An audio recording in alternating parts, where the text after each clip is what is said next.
Alô, comunidade das redes sociais, mais uma vez aqui com vocês para tratarmos de mais um tema. Hoje gostaria de falar um pouquinho de futebol. Será que futebol tem alguma coisa a ver com filosofia?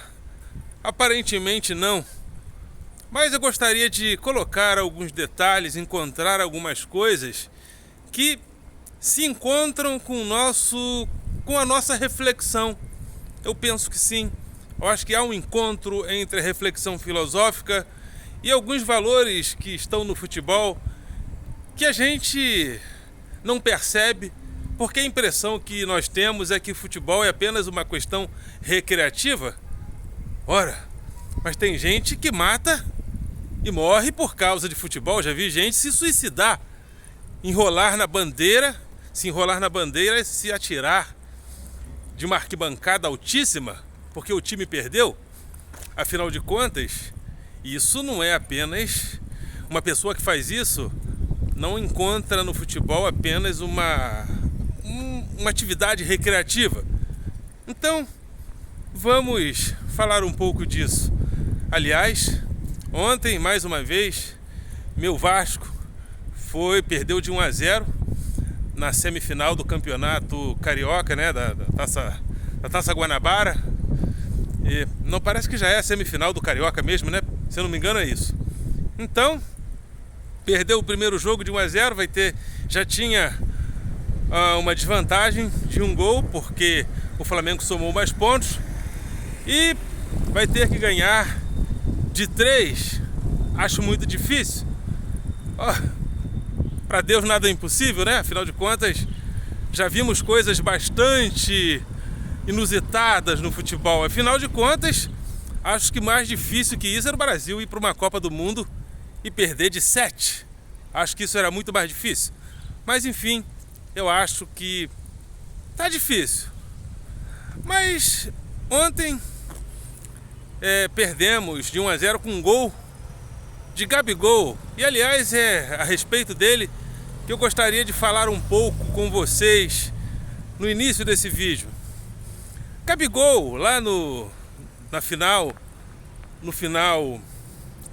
daquele campeonato último que ele perdeu, nos pênaltis, perdeu para quem mesmo? Eu fico tão feliz quando o Flamengo perde, que às vezes eu até esqueço quem ganhou dele, né? Mas ele pelo menos perdeu. Mas perdeu nos pênaltis. E agora esqueci para quem foi. Mas aí Gabigol, foi pro Atlético Mineiro. Mas aí teve um professor, amigo meu, eu não tinha pensado nisso, né? Então a disputa de pênaltis estava rolando e não fechava. E o Hulk foi lá, bateu e fez. E se algum jogador do Flamengo perdesse o pênalti, o Flamengo estava fora. E Gabigol, que é considerado ídolo do clube, o maior ídolo, não bateu, não quis bater. E o Vitinho foi lá e perdeu.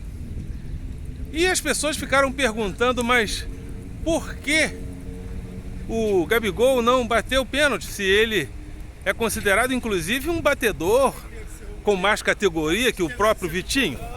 E um professor amigo meu, não vou dizer o nome dele porque ele não me autorizou, ele disse que Gabigol fez aquilo porque Gabigol é egoísta, Gabigol é egocêntrico, Gabigol não é um cara de grupo. Então, se o Hulk perdesse, ele bateria.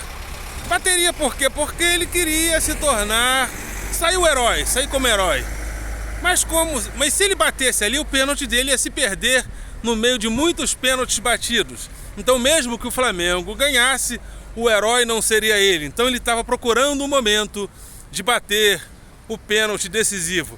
Essa foi a definição de um professor amigo meu. Então a gente percebe que nós identificamos aí já um primeiro elemento filosófico do futebol. O orgulho, a vaidade. Então, se realmente ele fez isso, aparentemente sim, porque o lógico era ele bater para o Flamengo definitivamente levar o título. Mas não, ele não quis bater e o Flamengo perdeu, talvez por causa disso. Mas a questão é a vaidade. A vaidade, então, está presente. E outra coisa que está presente também no futebol, muito interessante, que a gente acha normal e comum, é a inveja, né? Quando nós temos inveja de quê? Nós temos mais inveja daqueles que estão próximos a nós. Então, um morador de rua, dificilmente ele terá ciúme ou inveja de um banqueiro. Por quê? Porque o banqueiro está muito distante. Então, o ciúme nós temos mais daqueles que estão próximos. E a inveja também, ela é realizada dentro dessa perspectiva. Aqueles que estão próximos, nós queremos disputar com ele. Então, por mais que nós tenhamos alguns ciúmes, algumas invejas de pessoas que estão distantes de nós socialmente, a inveja, o ciúme é demonstrado muito mais em relação àqueles que estão próximos.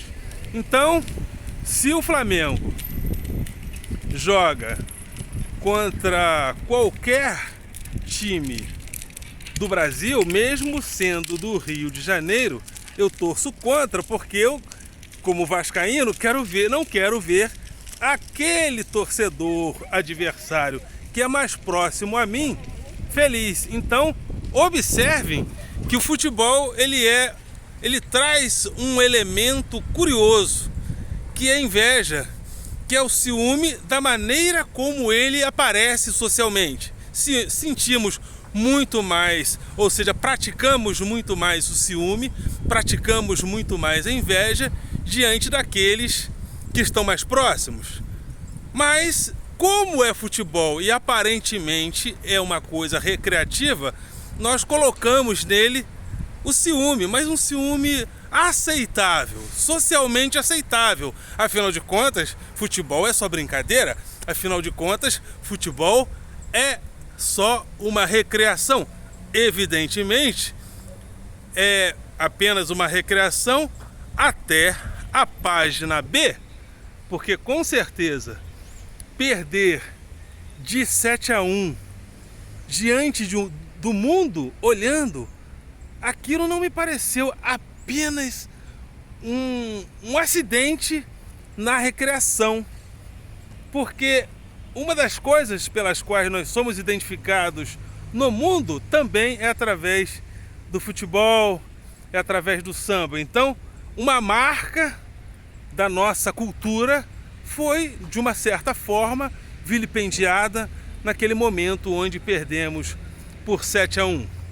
E questões muito trágicas acontecem também em torno do futebol, porque para alguns o futebol é um refúgio, um escape de muitas coisas, de muitos traumas talvez, de muitas decepções talvez, de muitas mazelas sociais, ou seja, o sujeito está ou sempre viveu em uma escala social muito degradada. Então o futebol seria uma espécie de um escape, mais ou menos o que aconteceu ontem na chegada do Fluminense, né, eliminado da Libertadores pelo placar, ou seja, ganhou de 2-0 aqui, 2-0 Olímpia lá, perdeu nos pênaltis e a torcida foi para o aeroporto receber o time com todo aquele protesto. Ou seja, há elementos curiosos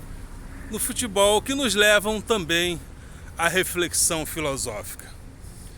É isso aí, vascaíno que sou, de vez em quando abro esse parênteses para falar de futebol.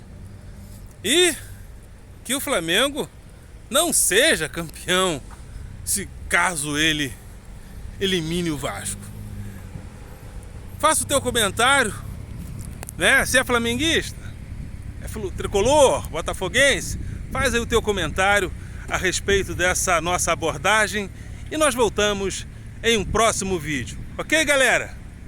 Vocês são do coração.